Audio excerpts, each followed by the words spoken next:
உங்கள் எக்ஸாம் எழுத போகும்போது நீங்கள் இறந்துட்டீங்க. எழுத போகும்போது கூட சொன்னீங்க, தம்பி 12th எக்ஸாம் எழுதுறான்னு சொல்லிக்கிட்டே இருந்தீங்களே. பாருங்க இன்னைக்கு மார்க் எடுத்திருக்கானா தம்பி, நல்ல மார்க் எடுத்திருக்கான். சாரெல்லாம் வந்திருக்காங்க, எல்லா சாரும் வந்திருக்காங்க.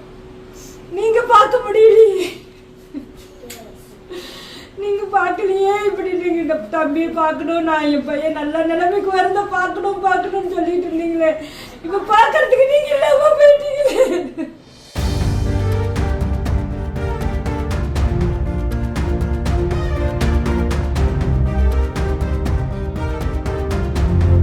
பேர் செந்தில்வன். நான் வந்து மன்னா ஹையர் செகண்டரி ஸ்கூலில் 12th பயோமேக்ஸ் படித்தேன். நான் எக்ஸாம் எழுதியிருக்கேன். நான் பாஸ் ஆகிட்டேன். இப்போ அதுக்கு உறுதுணையாக இருந்த என்னோட ஆசிரியர்கள், என்னோட உறவினர்கள் எல்லாருக்கும் நன்றி. நான் வந்து இது காலையில் உட்காந்து படிச்சுக்கிட்டு இருந்தேன். அப்பாவும் என் கூட உட்காந்து எனக்கு படிக்கிறதுக்கு நிறைய மோட்டிவேஷன் பண்ணார்.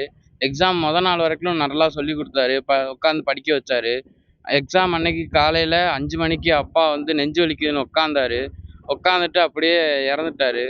அவர் வந்து அவரோட பெரிய ஆசையே வந்து நான் வந்து மருத்துவத்துறையில் ஏதாவது போய் படிக்கணுன்றது தான் ஆசை அவருக்கு. அதை வந்து நான் நிறைவேற்றுவேன். அவர் சொன்ன மாதிரியே நான் வந்து இப்போ பாஸ் ஆகிட்டேன். நான் வந்து அவர் கனவை வந்து நிறைவேற்றுறதுக்காண்டி நான் மருத்துவத்துறையில் எதுலையாவது ஒன்றில் வந்து நல்லா படித்து மார்க் எடுத்து நிறையா மக்களுக்கு சேவை பண்ணணும்னு சொன்னது தான் எங்கள் அப்பாவோட கடைசி ஆசை. அதை நான் செஞ்சு முடிப்பேன். இதுக்கு உறுதுணையாக இருந்த என்னோட ஆசிரியர்கள், என்னோட உறவினர்கள் எல்லாருக்கும் நன்றி. அவங்க தான் வந்து எக்ஸாம் அன்னைக்கு காலைல கஷ்டப்படாத, போய் எழுதிரு, இது உன்னோட லைஃபு, இதை நீ எழுதி முடிச்சிடணும் அப்படின்னு சொன்னாங்க. அது அவங்க சொன்ன மாதிரியே எங்கள் அப்பாவோட ஆசைக்காண்டியும் நான் போய் எழுதினேன். எழுதும்போது நான் அழுதுகிட்டே தான் எழுதினேன். எனக்கு மனசு ரொம்ப கஷ்டமாக இருந்துச்சு. அப்படியும் நான் பாஸ் ஆகிட்டேன். இப்போ வந்து நல்ல மார்க் எடுத்துட்டேன்.